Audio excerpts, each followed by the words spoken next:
Warm welcome to students.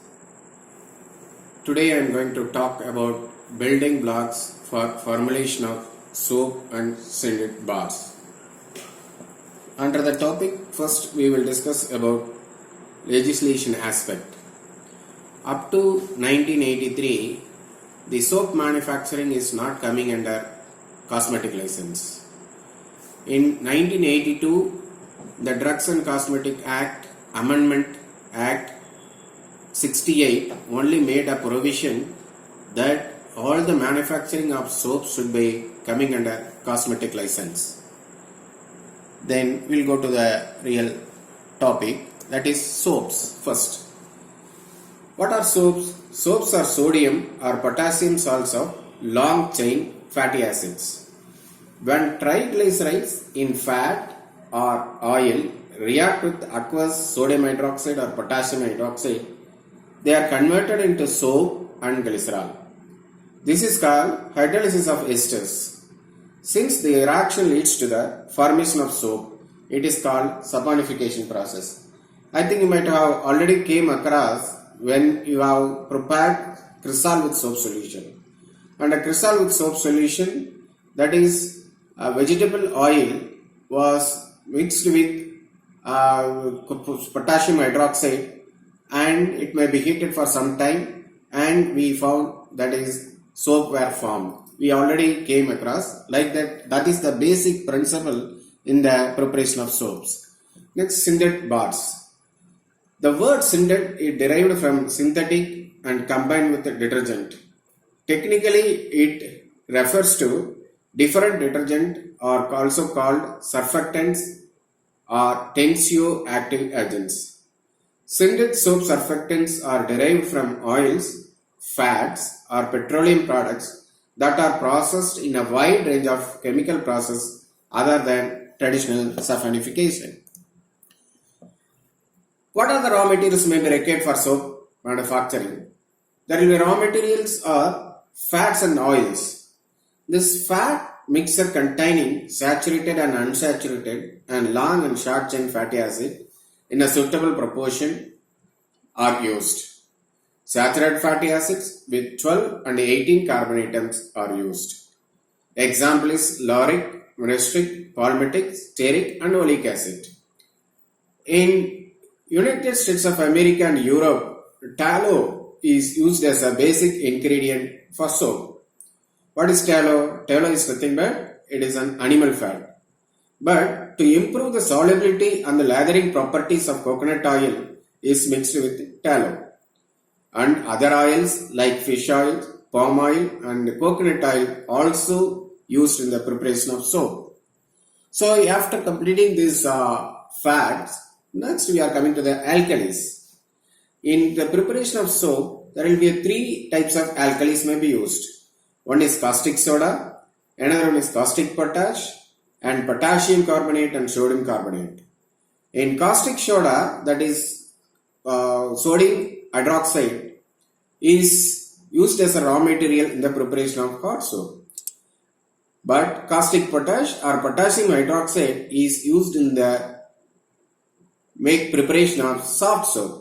I think we have already come across this in the cresol with soap solution. We have mixed the vegetable oil with potassium hydroxide only because we may require soft soap. And potassium carbonate and sodium carbonate also used to saponify the fats. And the next, additives. What are the additives may be used? There will be three important additives may be required for the soap preparation. So these are the basic things. And is antioxidants. What is the function of antioxidants is they are used to stabilize the soap against acidity. Say example for sodium, example for this antioxidants is sodium silicate, sodium hyposulfite, sodium thiosulfite. And next, whiteness. I think we may come across in all the cosmeceuticals the titanium dioxide used as opacifying and also here whiteness. And one more thing, that is zinc oxide is used to improve the whiteness. Next, perfume. Well, a lot of perfumes are available, but even though the basic requirement may be the pH of the soap is around 10. So the selected perfume should be stable in this pH. So the manufacturer should always confirm this one. Here I have given a model formula for soap preparation. Here there will be a 15 components are there including water. First one is sodium chloride, another one is soap fatty esters, upusuno amido propyl butadiene and disyl glucoside, sequestride, glycerin, vegetable oil or mineral oil, preservative, fragrance, antioxidants, triethanolamine or oleic acid, pigments, titanium dioxide and optical whitener and water. So here we will see what are the main properties and why we are using this component in this. First, sodium chloride. The sodium chloride is added in order to reduce the solubility of the soap in water. Once the sodium chloride is added, it reacts with the fatty acid and form its salts. So thereby it reduces the solubility of the soap. Next one, that's amido propyl butadiene. This may be used as a skin preserver and skin nutrient and also used as a surfactant. And disyl glucoside, it may be a non-ionic surfactant. And sequestrant, I think you may be knowing that it forms a soluble complex with hard heavy metals like copper, iron and nickel. So here it is used to reduce the oxidants of and make a soluble complexes. And glycerin, I think you may be knowing that it is a white moisturizer. And vegetable oil and mineral oil, these are all basic things for formulation of soap. And preservative, when you are taking a preservative, it's very interesting. That is grapefruit seed extract is used a very good natural preservative. And next we are coming to the fragrance. When you are going for this fragrance, that is African musk and amber oil may be used as a very good fragrance for this soap. And antioxidants, we have already come across the antioxidants. And triethanolamine and citric acid may be used to maintain the pH of the soap. Next, pigments. Pigment examples is red iron oxide. And titanium dioxide, we already know, it may be used as a whitener.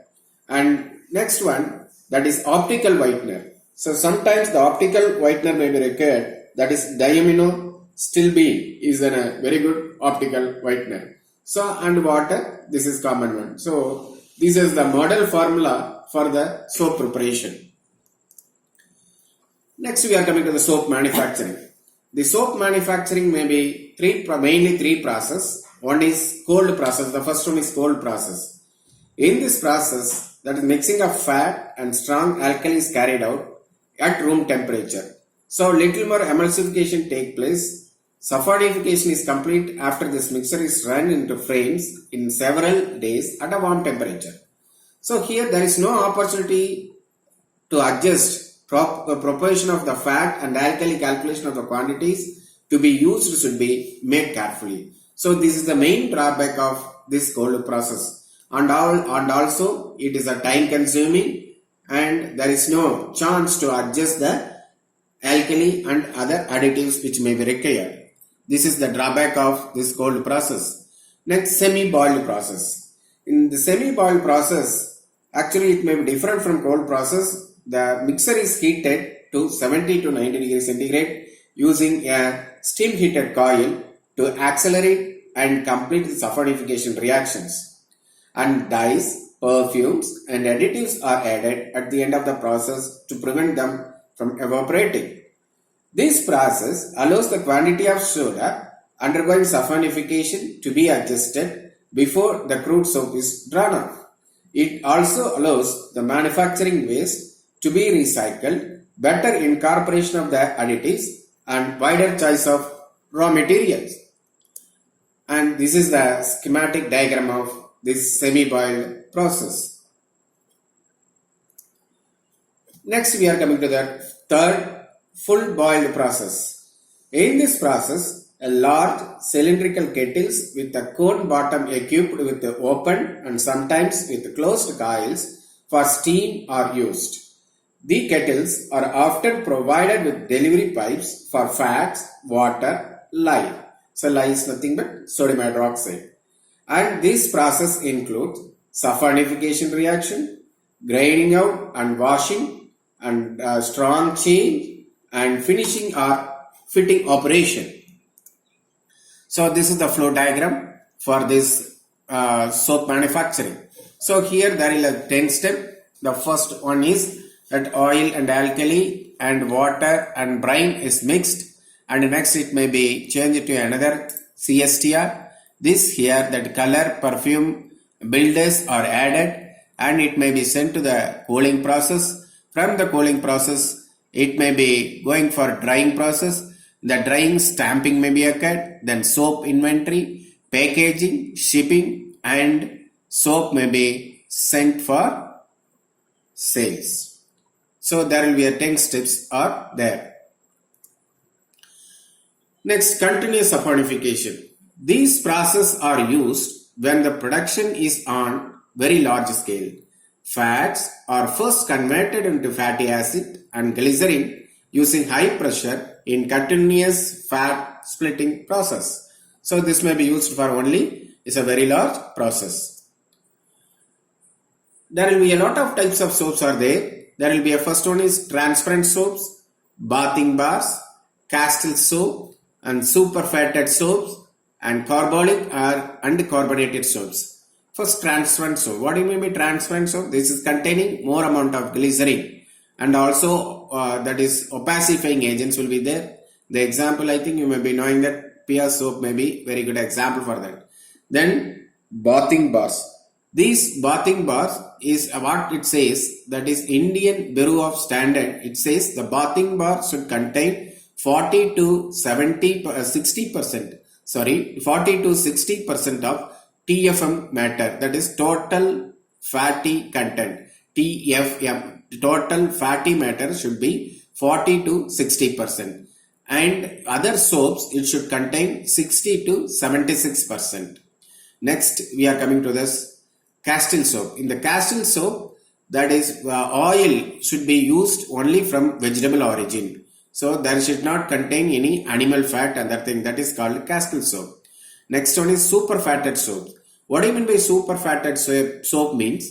That is ratio of alkali and the fat or oil it may be added, maybe it is not uniform. That means it's not optimum. There will be a little bit excess of fat may be added, and that fat or oil may be added. So it may be the fat may be in excess. So that is called superfatted soaps. It may be mainly for the dry skin people. Next one is, last one is carbolic and carbonated soaps. These carbolic soaps are antiseptic in nature. It containing a carbolic acid or crystalline acid as an ingredient in that. So it may be used as a antiseptic soaps. Next, Syndet bars. Often referred to as Syndet bars as a soap-free soaps.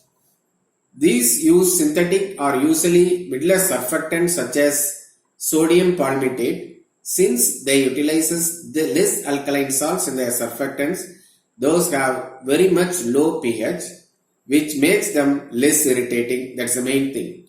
And example is Dove, the very first Syndet bar introduced in 1955, made primarily from sodium lauryl isoethanoate, but contains sodium toluene and palmitate also.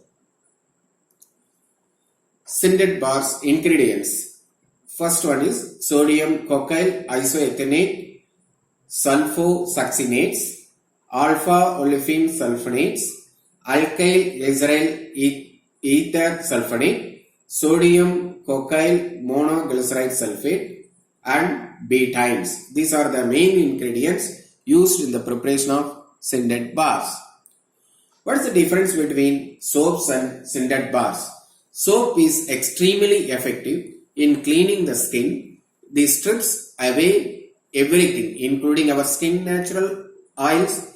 Soaps are known as harsh and is used can damage skin layers that regulate the hydration of our skin. Soap bars also having the pH range of 9 to 10, making it more alkaline in comparison to our skin, which has slightly acidic pH from 5 to 6. What are Syndet bars? Syndet bars are mild and cause less damage to our skin. The pH of Syndet bars are usually around 5.5, which is very similar to the natural pH of our skin. These bars effective cleanser, cause minimal damage to skin layers and do not have any harsh stripping effects of regular soaps. So, I am very happy to conclude this video. Let us meet in the next video shortly.